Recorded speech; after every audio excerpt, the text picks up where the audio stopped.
आपको बड़ी खबर पर अपडेट दे दें। चंडीगढ़ डिब्रूगढ़ को जाने वाली चंडीगढ़ एक्सप्रेस हादसे का शिकार हुई है। गोंडा से आगे 27 किलोमीटर दूर जिलाही के पास ये हादसा हुआ है।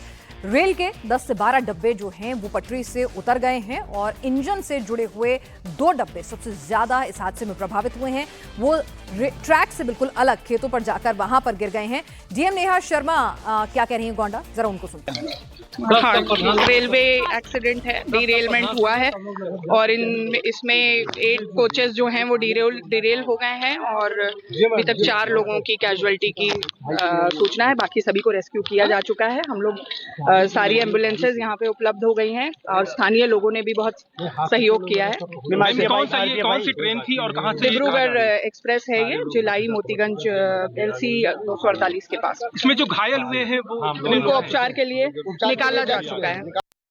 तो जिलाही मोतीगंज पर यह हादसा हुआ है। रेस्क्यू ऑपरेशन कंप्लीट हो गया है। 4 लोगों की जान गई है और एम्बुलेंस वहां पर मौजूद है। तो रेस्क्यू ऑपरेशन कंप्लीट हो गया, यानी कि कोचेस में जो शुरुआत में कहा जा रहा था कि लोग फंसे हो सकते हैं, तो वहां पर उनको निकाल लिया गया है। जैसे विशाल ने अपडेट दिया था कि आधा घंटे का वक्त लगेगा और रेस्क्यू ऑपरेशन को खत्म करने में। रेस्क्यू ऑपरेशन खत्म हो गया है, लेकिन 13 ट्रेनें जो हैं इस रूट पर चलने वाली वो अफेक्ट हुई हैं, जिसमें से 11 का रूट डाइवर्ट किया गया है। 2 ट्रेनों को कैंसिल कर दिया गया है क्योंकि जो डब्बे पटरी से उतरे हैं और ट्रैक की जांच सब में वक्त लगेगा। गनीमत ये रही है कि ट्रेन की स्पीड कम थी, दिन का वक्त था, तो रेस्क्यू में भी दिक्कतें नहीं आई। स्पीड कम होने की वजह से डीरेलमेंट जो था वो टिल्ट होकर डब्बे साइड में ही रहे, वो दूर जाके गिरे नहीं, पूरी तरह से पलटे नहीं। सिर्फ इंजन के ही 2 डब्बे जो हैं शुरुआत के वो पूरी तरह से पलटे हुए बताए जा रहे हैं। तो लगातार हम आपको इस बड़ी खबर पर अपडेट दे रहे हैं।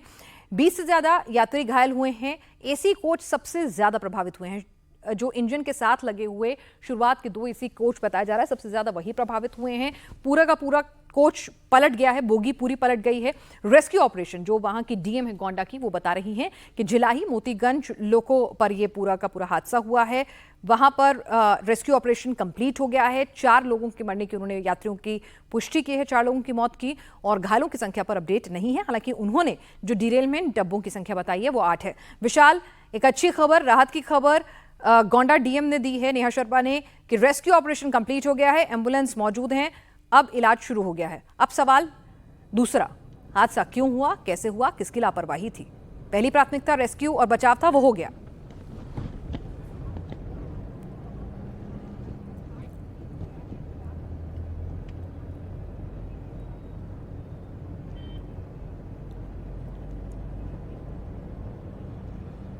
विशाल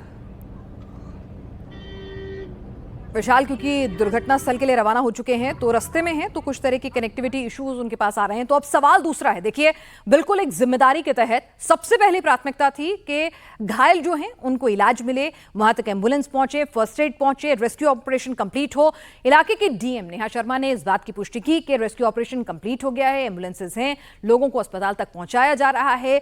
8 डब्बों के डिरेल होने की बात वो कह रही हैं। 4 लोगों के मारे जाने की पुष्टि उन्होंने कर दी है। घायलों की संख्या पर उन्होंने कोई अपडेट नहीं दिया है।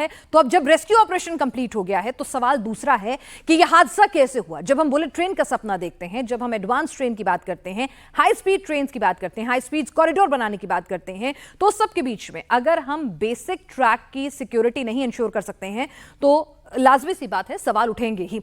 विशाल हमारे साथ इस वक्त जुड़े हैं। विशाल, रेस्क्यू पूरा हुआ, अब सवाल बड़ा, हादसा क्यों, कैसे?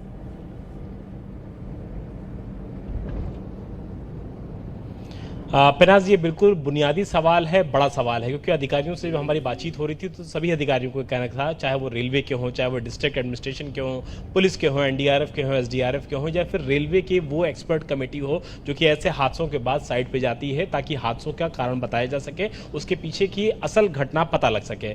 अभी जानकारी जो प्रथम दृष्टया आई है पिनाज, उसमें तो यही बताया जा रहा है कि जो बाढ़ का पानी था, बाढ़ के पानी की वजह से ट्रैक में धंसने जैसी बात सामने आई है। लेकिन अगर ये बात वाकई में ऑफिशियली सामने आती है, जांच के बाद सामने आती है, तो वाकई में ये बहुत ज्यादा दुर्भाग्यपूर्ण भी होगा और लापरवाही भी होगा, न सिर्फ रेलवे के लिहाज से बल्कि एडमिनिस्ट्रेशन के भी लिहाज से, कि बाढ़ का पानी आना कोई नई बात नहीं है, हर बार बाढ़ आती है। इस वक्त भी उत्तर प्रदेश के गोंडा की बात कर लें या बाकी शहरों की बात कर लें, वहां पर भी बाढ़ है। लेकिन ट्रैक का जो इंस्पेक्शन होता है, ट्रैक में जो इस तरीके से क्लियरेंस होता है, अगर कोई गड़बड़ी होती है तो बाकायदा उसका मेंटेनेंस होता है। तो आखिर ऐसी बात सामने आने के बाद उस तरीके से उसमें रिएक्ट क्यों नहीं किया गया, समय रहते रहते उस आवागमन को रोका क्यों नहीं गया। हालांकि ये सारी बातें तब ज्यादा लाजमी हो जाएंगी, तब ज्यादा इत्तेफाक रखेंगी जब जांच के बाद इस तरीके की बात सामने आए। लेकिन प्रथम दृष्टया जो बात सामने आ रही है, चलिए अगर यही वजह आगे जांच में निकल कर आती है तो बड़ा सवाल यह होगा कि बाढ़ तो हर साल आती है, ट्रैक का जो सेफ्टी चेक है वो क्यों नहीं हुआ, इंस्पेक्शन क्यों नहीं हुआ, और बाढ़ जो इस इलाके में नहीं और भी कई इलाकों में है,